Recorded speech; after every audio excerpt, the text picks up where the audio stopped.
यह उस वक्त की बात है जब मैं कॉलेज में पढ़ाई करता था। उस समय परीक्षा का सेंटर मुझे मेरे शहर से बाहर मिला था। मुझे कुल 7 पेपर देने थे, लेकिन इन 7 पेपर के लिए रोज़ अप डाउन करना पड़ता था। मैं सोचता था कि कैसे ये सारे पेपर दे पाऊँगा। हमारे एक दूर के रिश्तेदार अंकल और आंटी उसी एग्ज़ाम सेंटर वाले शहर में रहते थे। तभी मम्मी ने पापा को उनकी याद दिलाते हुए बताया, तो पापा ने कहा, हाँ ये अच्छा रहेगा, 1 हफ्ते के लिए तू वहीं चले जाना, पेपर ख़त्म होने ही वापस आ जाना। पापा ने अंकल के साथ फ़ोन पर बात भी कर ली कि मैं आ रहा हूँ। अंकल भला कैसे मना कर सकते थे, 7 दिन की ही तो बात थी। लेकिन इन 7 दिनों में बहुत कुछ हो गया। मुझे जन्नत मिल गई थी। दरअसल अंकल और आंटी अकेले ही रहते थे। एग्ज़ाम के 3 दिन पहले ही मैं वहाँ पहुँच गया था। अंकल थोड़े बूढ़े थे, लेकिन आंटी की तो क्या बात करूँ, वो तो अभी भी एकदम जवान लगती थी। आंटी का नाम बबीता था। उनके एकदम लंबे बाल, मुलायम स्किन और देसी साड़ी पहनकर घर में ऐसे घूमा करती थी जैसे कोई अप्सरा ज़मीन पर उतर आई हो। वो एक हाउसवाइफ थी। मुझे तो उनके पास रहकर सिर्फ पेपर देने से मतलब था। ये सब कैसे हुआ, आपको बताता हूँ। हुआ यूँ कि 3 पेपर देने के बाद एक दिन रात को मैं थोड़ा रिवीजन करते हुए कमरे में बैठा था। मेरा दिमाग घूम रहा था। एक तरफ पेपर की टेंशन और दूसरी तरफ बार बार आंटी का मेरी तरफ देखकर मुस्कुराना। तभी आंटी कमरे में आ गई। वो रात्रि वस्त्र पहने हुई थी। आंटी बोली, अरे अभी भी पढ़ाई कर रहे हो, सो जाओ, थक जाओगे। मैंने ऊपर देखा, उनके बाल पूरे खुले थे, लेकिन मैंने वो सब नज़रअंदाज किया। मैंने कहा, ये बहुत मुश्किल वाला पेपर है। इतने पेपर और ऊपर से पूरे साल पागलों की तरह पढ़ना, सच में मैं पढ़ाई करते करते पागल ही हो जाऊंगा। तभी आंटी बोली, अरे ऐसा मत कहो, तुम पास हो जाओगे। रुको, मैं तुम्हारे लिए चाय बना लाती हूँ। अरे आंटी, अब रात को क्यों चाय बनाती हैं? आप रहने दीजिए, खामखा आपको तकलीफ़ होगी। इसमें तकलीफ़ कैसा, मैं अभी आई। यह कहकर आंटी चली गई और आंटी कुछ मिनट बाद चाय बनाकर लाई और मैंने चाय पी ली।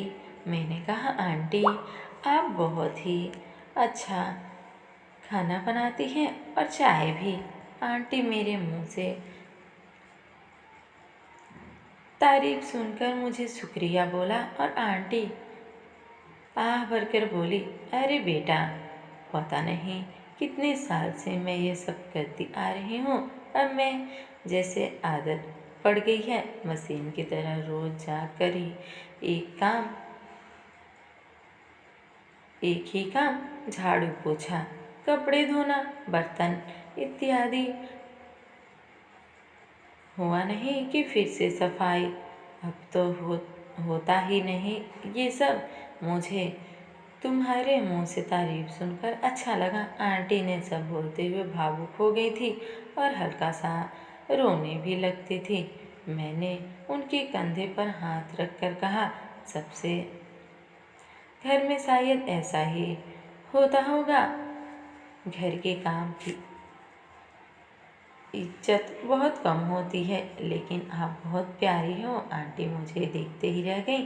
फिर अचानक से उन्होंने मुझे हग कर लिया और काफ़ी देर बाद आंटी स्माइल देकर कहने लगी, हाय, इतने सालों में तेरे अंकल ने कभी हग नहीं किया था। आज बहुत अच्छा लग रहा है। मैं उन्हें देखने लगा था। फिर वे बोली, अरे तुम्हारे माथे की लकीर तनकर बाहर को क्यों दिख रही है? हाँ, वो मैं खूब पढ़ाई करता हूँ ना, वो स्ट्रेस हो रहा है। आंटी ने कहा, मेरे प्यारे, क्यों इतना पढ़ा करता है? गर्लफ्रेंड क्यों नहीं बना लेता कोई? उससे बात करोगे तो मन हल्का रहेगा।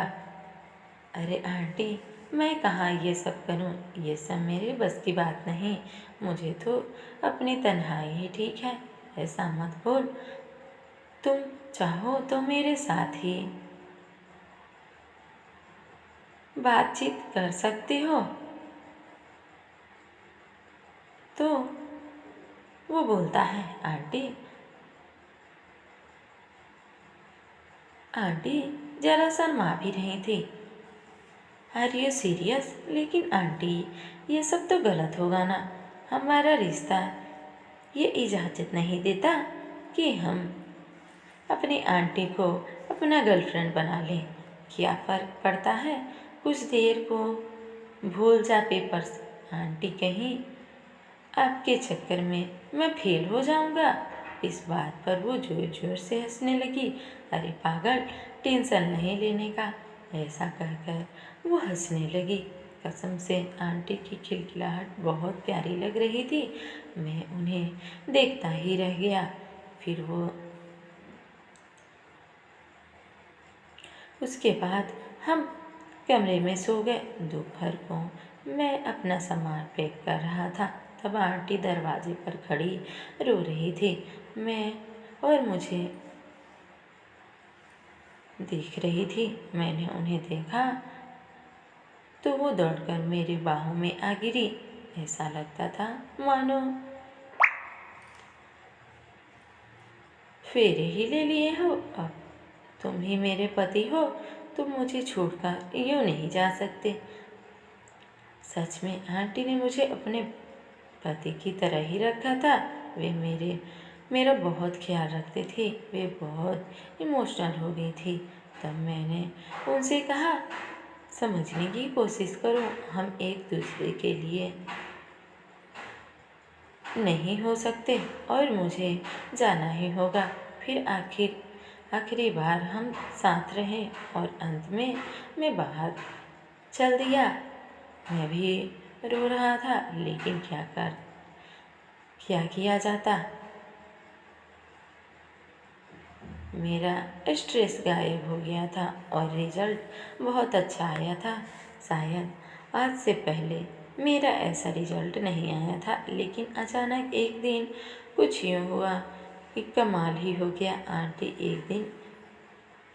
आंटी की एक बेटी थी जो बाहर पढ़ रही थी। यह उनकी सौतेली बेटी थी। आंटी ने पापा को फ़ोन करके उससे मेरी शादी की बात की तो वो घर वाले मान गए। मैं सोच रहा था कि आपकी बेटी को मुझसे ब्याह कराने का आंटी का इरादा क्या हो सकता है?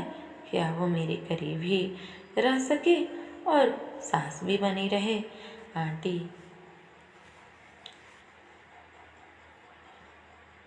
दबाव दे रही थी कि मैं हाँ कर दूं, लेकिन मेरा मन नहीं मान रहा था। आखिर मैंने हाँ कर दी और मेरी शादी हो गई।